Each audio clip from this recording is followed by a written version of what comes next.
We're going to evaluate this integral using a trig substitution. And I know I want to use trig sub because we have two terms that are squares and we have a square root here. If we convert this into this kind of radical notation, we have a square root. So this is screaming trig sub.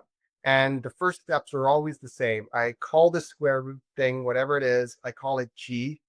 And then I rearrange it so it looks like the equation for a right triangle. And so we'll square both sides, and that gives us x squared plus 4 equals g squared, just like a squared plus b squared equals c squared. So, and then we'll draw the triangle.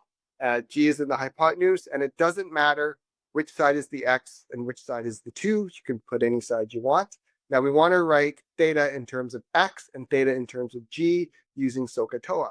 So for x, we'll use tangent, and we want to use tangent because it's opposite over adjacent, which is x over the number. We don't want to write it in terms of x and g together. We want that to be separate. So we want x in the number. So we'll use tan. Tan is adjacent over opposite over adjacent. Now we want to know what dx is, right? So we got to rearrange this to solve for x, multiply both sides by 2. And then we'll take the derivative with respect to theta and rearrange so that we get dx equals 2 secant squared theta d theta. And, I just know that the derivative of tan theta is secant squared. If you do enough of these trig sub integrals, you'll see that this derivative comes all the time. And it's something that you'll probably just want to know just to save time. I have a video on it. But also you could evaluate the derivative using the quotient rule or the product rule by breaking tan into sine and cos. But anyways, it's secant squared theta. And now we need to know g in theta in terms of g. And we'll use our cosine because it's adjacent, which is the number, over the hypotenuse. So that's 2 over g. And that means g is 2 over cos. Now, I'm not going to write it in terms of cos because dx is in terms of secant theta.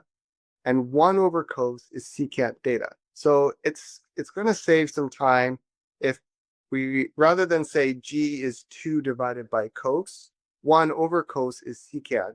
So we're going to write this as secant rather than 1 over cos. And the reason I'm doing that is because now we have dx in terms of secant and g in terms of secant as well. Okay, so we'll substitute that in.